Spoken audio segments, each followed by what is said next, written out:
my food to eat.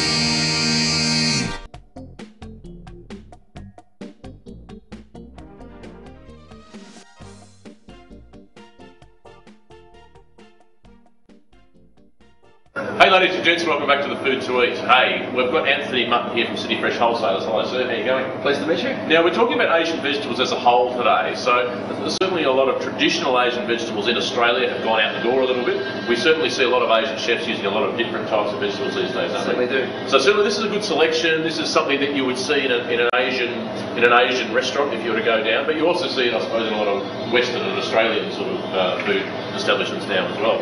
We certainly do. Now, what have we got down here? This is obviously a staple of the Asian diet, isn't it? Certainly the mushroom is. Today we've put together 5 different varieties of mushrooms. Yep. Starting out here with the oyster, moving on to the shiitake mushroom. Shiitake mushrooms. They're very, very staple in Japanese, aren't they? Very, very staple in the Japanese in cuisine. Yeah. This one's got me intrigued. What's this one? This one is called the shimiji. Shimiji. Shimiji, which is also very good for stir fry cooking as well. Mm. Do they cook that with that large root at the bottom? Yes, they do. It's all chopped and sort of segmented out. Straight away like that. Right. Okay. A smaller version of the shiitake is called the enoki, and the enoki mushroom or straw mushroom. Very good for stir fries again as well. Okay, excellent. And the final one today is the king oyster. King oyster. Okay. Is that related to this one? No, they're not. Oh, they're separate mushroom. They're a separate mushroom again. Also very good and big in the Japanese cuisine. Okay. This is obviously a major component in the Asian cooking. Yes, it is. Now we move up into sort of some different variants that have come about, haven't they? Now obviously you see a lot of Mediterranean cuisine, you see fennels. So speaking of that, that's your traditional fennel. Obviously with growers being as creative as they are these days, Yes. we start to see these other variants. What's this one here, mate? That's your normal fennel. This is the normal big fennel. Yep. Then in between that we have what's called a baby fennel, probably about a quarter the size of this. Yeah. And then growers have established this one, which is called the finger fennel.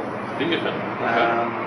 Very good as a garnish on a steak or on a piece of fish, something like that. But then also too using the leaves as a further garnish as well. Very sweet and very tasty as well. So when the farmers are growing these small type vegetables now, which are very sort of fashionable, are they traditionally sweeter? Yes, they are. More intense sort of flavour as well? Absolutely, a lot more intense flavour. And as a providor, are you finding that a lot more high-class establishments are starting to go for those things? They are. A lot more of the sort of the 5-class hotels and things like that. Yeah. A few restaurants, a few more upmarket restaurants around Melbourne are. Yeah. But also an issue is availability, which can affect it with the weather. And at the moment, this is in high demand but very short supply. Okay. Move on to some really, I suppose, staple Asian ingredients. Now, this little baby down here, so obviously the chilli. Certainly the long red chilli. Yeah, chilli. Just a mild in flavour, not too hot at all. And then obviously next to the chilli, we've got these little okra. Yes. What's the other name for them? Ladies' fingers, yeah? Yes, absolutely. The Western name. Yes. And they're kind of like, what would you describe those as? They're almost a bit like a zucchini family, aren't they? Yes, They are. yes. Yeah, excellent. Moving along here, another staple up here, which I suppose we're going back to your traditional Asian as well, we've got our Bok Choy. Yeah, a few different varieties in that. One being the traditional Bok Choy, then the baby Bok Choy. Yeah. Just depending on what style of cooking you're doing. Now you can get these bigger again, can't you? Yes, you can. Different leaf variant. Yes, you can. Then you're moving into what's called the Pak Choy. Yep. And then they also do a baby Pak Choy as well. Oh, really? Okay. So there is a few That's varieties. the dark green leaf and the white stem. Yes, absolutely. Yeah. So here we got wombok, Chinese cabbage. Chinese cabbage. Now that's very, very, very big in Chinese cooking, obviously. Certainly is. Yeah. Stir fry. Back to radishes. Now, obviously we used to see little red radishes, I suppose, as Australians, don't we? Yes, we are. But here we are, a couple of different variations. Now, what's this one here, mate? This one's called the green radish. Okay. We discovered that yesterday. One of our customers is very keen on wanting to cook with it, so we organised that for them. And that's obviously the full thing, uncut. Yep, absolutely. Different sizes. Do they taste similar to the standard red radish that you'd see? No, they don't. There is a different flavour. Yeah. I'm not sure how I can describe the flavour, but it is different. Quite a zing.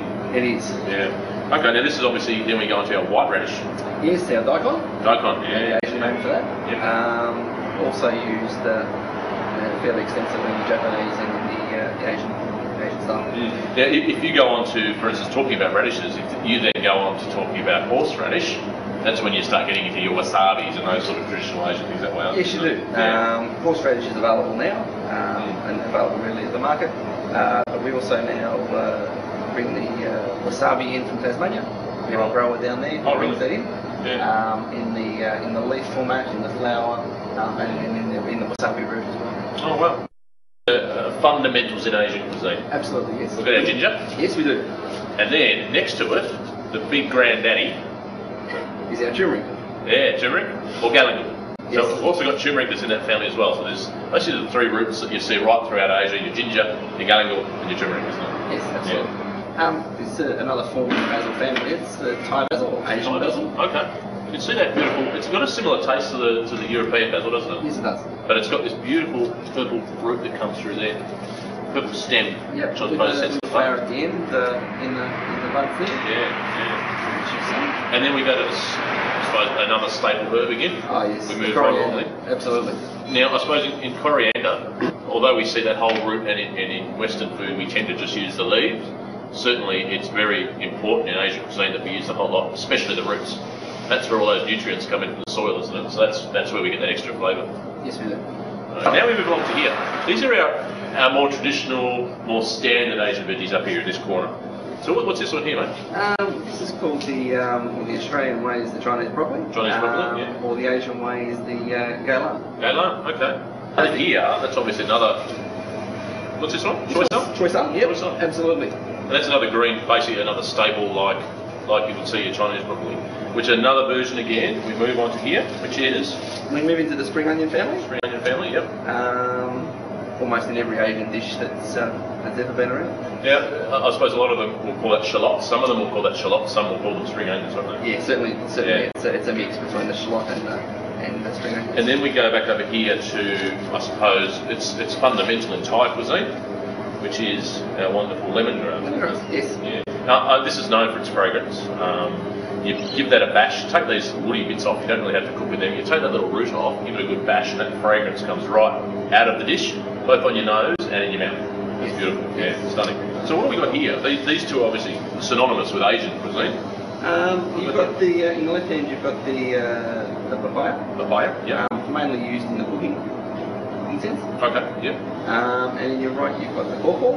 Yep. And very big on the breakfast buffets and eating as a piece of fruit. Shall we cut up, open the papaya and we'll see the difference? Are they in the same family? I believe they are. Okay, so that's the. You're going to hold that one for me. That's the papaya, yeah? Papaya. What's the smell? Can you describe the sort of smell for me? I don't think there is one. And that's the. With a white seed versus a browny grey seed. So the smell from. Smells a bit like sweaty socks to me. That's why I'll be really up to see it. So that's a great overview, ladies and gents, of this amazing world of Asian vegetables. So Anthony, City Fresh Wholesalers, thank you very much for joining us. Thank you. And imparting your knowledge. Thank you very much. Cheers, mate. Cheers.